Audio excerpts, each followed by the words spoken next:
Hello and welcome to episode 1. This is the first in a series of tutorials that we've designed to walk you through how to design your pilot project using the European Blockchain Services Infrastructure. In the next episodes, we're going to look at what is EBSI, as well as the practical and technical sides of setting up a pilot project. But in this episode, we're going to start with the why. Why is this an exciting time to launch a pilot with EBSI? We're going to look at the challenges that come with transforming public administrations and digitizing official documents. We'll also explore the concept of trust and look at 2 key patterns that allow us to share data in a trusted way. At the end of this episode, we will have learned how public administrations can power their digital transformation based on the new trust paradigm. We'll look back and ask ourselves why we trust paper and what are the challenges that we need to overcome to establish trust in the digital world. And finally, we'll look at 2 key patterns that allow us to build trust in the digital world. So what is this opportunity for a new trust paradigm? Well, we live in an era of increasing connectivity and accelerating change.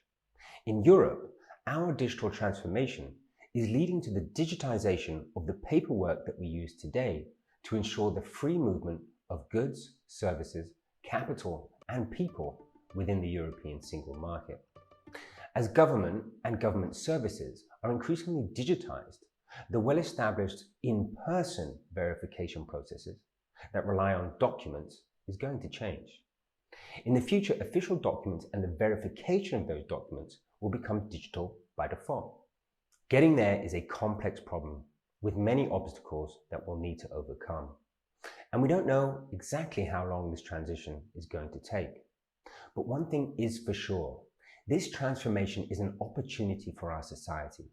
If we can implement a new trust paradigm, we can ensure faster and cheaper online verification processes with the highest level of trust. So what is this challenge of digital trust? Well, government entities are intermediaries in many transactions that happen in our society. The documents that they issue or certify are the way that we verify information about people, goods, and services. Your driving license, for example, is an official document that certifies that you can drive. This is how we keep the roads safe. Now, we trust official documents because they come from government entities, and so they're important to society, the way the economy works, and in the context of the European Union, they're vital for the functioning of the single market. When we digitize these official documents, we can unleash the power of digital transformation.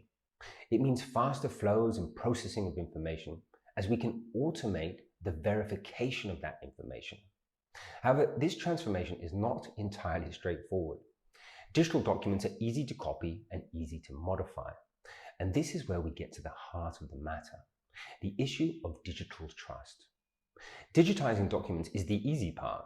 The challenge is to transition from traditional paper-based checks to digital checks that we can trust. So what are the 2 key patterns to build trust in a digital world? Well, as we build the European regulatory framework that will allow us to move from paper to digital, an important discussion is happening at the technical level. How do we share these official documents, sometimes called evidences or credentials, in a way that can be trusted? Well, there are actually a number of different ways to do this, but in the next episodes, we're going to look at 2 of the key patterns for sharing and verifying official documents. The first pattern is called the just-in-time evidence issuance pattern. This is actually how we've shared data over the last few decades. Systems make requests to authentic sources, and they send a response. An authentic source is essentially a government-controlled data source, such as a population register, a vehicle register, or a business register.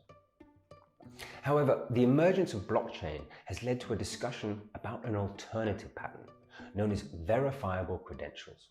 Well, we're going to go over this pattern in episode 3. But before we get into the concept of verifiable credentials, let's go to the next episode, where we're going to look at the first pattern, just-in-time evidence issuance, aka the digital post. So what did we learn from this episode? Firstly, that public administrations can ensure faster and cheaper online verification processes with the highest level of trust.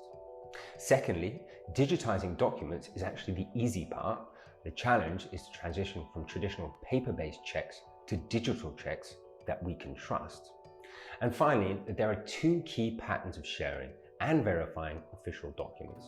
The first, just-in-time evidence issuance, aka the digital post office pattern, and the second, verifiable credentials, the digital wallet pattern. This is a really solid foundation to move on to the next episode, where we're going to explore in more detail the digital post office pattern.